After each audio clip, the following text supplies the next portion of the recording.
जी बड़े प्यार से कहना जी धन निरंकार जी। साथ संगत जी अरदास हिंदी कहानी सुनाने वाला साथ संगत जी। साथ संगत जी अगर दास से कोई भूल चूक हो जाती है साथ संगत जी तो दास को क्षमा करना साथ संगत जी। साथ संगत जी शुरू करते हैं साथ संगत जी। एक किसान बहुत परेशान था। उसे अपने खेतों को सींचने के लिए पानी की ज़रूरत थी। साथ संगत जी एक किसान था, वह बहुत ही परेशान था। उसे अपने खेतों को सींचने के लिए पानी की ज़रूरत थी, इसलिए वह कई दिनों से अपनी ज़मीन के आसपास किसी कुएं की तलाश कर रहा था। साथ संगत जी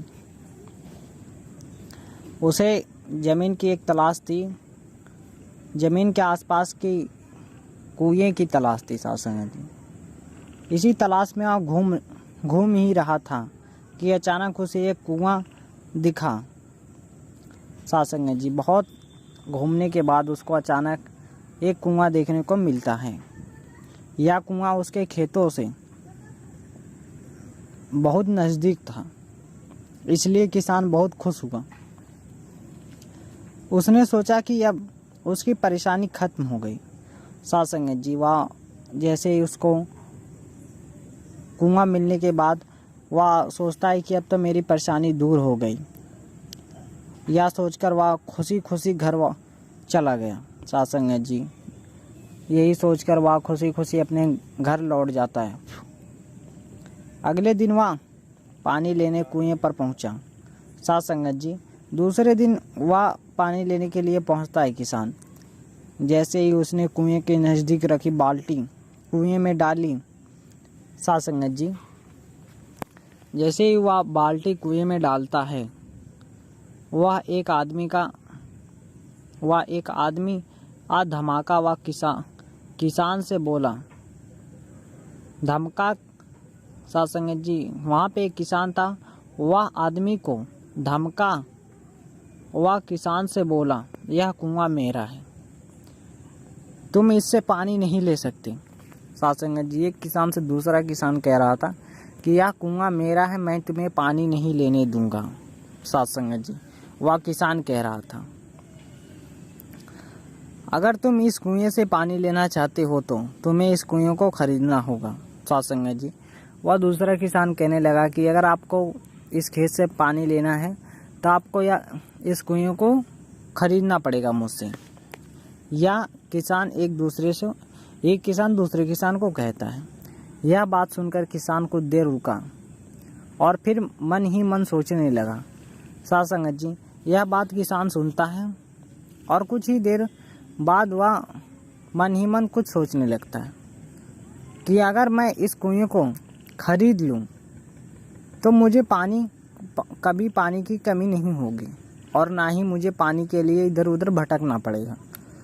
वह कहता है अपने मन में कि अगर मैं इस कुएं को खरीद लेता हूं तो मुझे पानी की कमी कभी नहीं होगी और मुझे इधर उधर कहीं जाना भी नहीं पड़ेगा पानी के लिए। फिर क्या था, दोनों के बीच एक रकम तय हुई।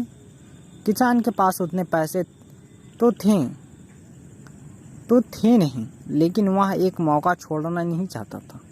साथ संगत जी दोनों किसान के बीच में एक बजट जो रकम होती है साथ संगत जी वह तय होती है, और जो किसान था जो साथ संगत जी खरीदने वाला था उसके पास उतने पैसे थे भी नहीं, लेकिन इतना अच्छा चांस वह जाने कैसे देता।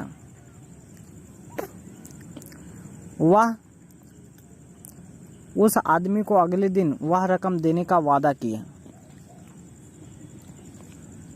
एक दिन में वह रकम देने का वादा करता है किसान और घर की ओर चल दिया। साथ संगत जी वह वादा करके घर की तरफ चल देता है। किसान के लिए कुआं खरीदने का यह अच्छा मौका था। साथ संगत जी उस किसान के लिए यह कुआं खरीदने का सबसे अच्छा मौका था, इसलिए वह इस काम में जरा भी देर नहीं करा। साथ संगत जी इसलिए वह इस काम में जरा भी देर नहीं करता है। घर पहुंचते ही उसने अपने करीबियों और दोस्तों से इस बारे में बात की। साथ संगत जी वह अपने दोस्तों से बात और रिश्तेदारों से बात करता है कि और कुएं के लिए तय हुई रकम का इंतजाम करने में जुट गया। सत्संग जी बातचीत करने के बाद वह अपनी रकम को जुटाने में जुट जाता है। थोड़ी भाग दौड़ और कोशिश के बाद आखिरकार उसने वह रकम जमा कर ली। सत्संग जी थोड़ी बहुत दौड़ भाग करने के बाद सत्संग जी वह कुछ देर बाद वह रकम जमा कर लेता है।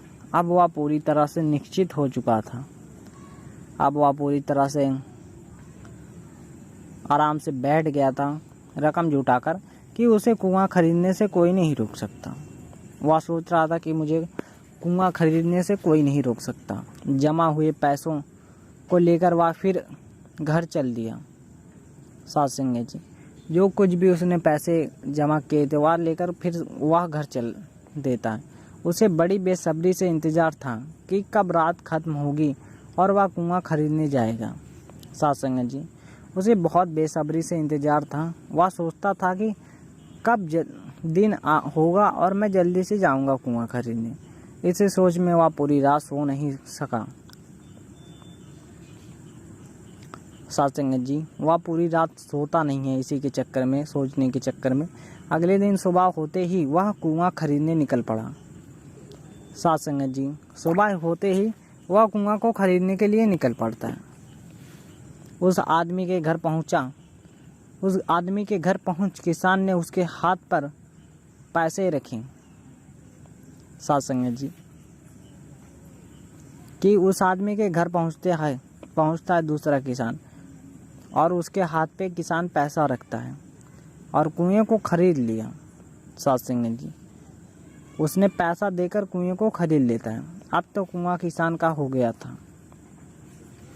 सत्संग जी अब तो किसान का कुआं हो गया था तो फिर उसने पानी निकालने में देर नहीं की। सत्संग जी फिर उसने पानी को जो है वो निकालने में देर नहीं करता है कि जैसे ही किसान ने कुएं से पानी निकालने के लिए बाल्टी उठाई, उस आदमी ने फिर बोला, ठहरो, तुम इस कुएं से पानी नहीं निकाल सकते हो। सत्संग जी जैसे वह आदमी बाल्टी उठाता है पानी के लिए, जिसका कुआं था सत्संग जी, वह बोल पड़ता है कि ठहरो, तुम इस कुएं से पानी नहीं निकाल सकते हो।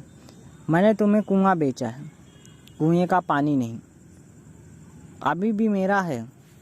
किसान मायूस हो गया और न्याय के लिए राजा के दरबार में शिकायत करने पहुंच गया। सत्संग जी किसान करता भी क्या, मासूम हो गया था। शिकायत करने के लिए महल पहुंचता है। मालूम है उस राजा का नाम क्या था? राजा अकबर। राजा अकबर ने उस किसान की पूरी कहानी सुनी और फिर उस आदमी को दरबार में बुलाया जिसने वह कुआं बेचा था। राजा का फरमान सुनते ही वह आदमी भागा भागा दरबार में हाजिर हो गया। राजा ने उससे पूछा, जब तुमने इस किसान को अपना कुआं बेच दिया तो फिर इसे पानी क्यों नहीं लेने दे रहे हो? आदमी बोला, महाराज मैंने इसे केवल कुआं बेचा था, पानी नहीं। यह बात सुनकर राजा भी सोच में पड़ गए। उन्होंने कहा कि बात तो यह पाते की है, पाते की कह रहा है, कुआं बेचा है, पानी तो नहीं। सत्संग जी बड़े प्यार से कहना जी धन निरंकार जी। सत्संग जी दास आप सभी से अलविदा लेना चाहता है। सत्संग जी धन निरंकार जी।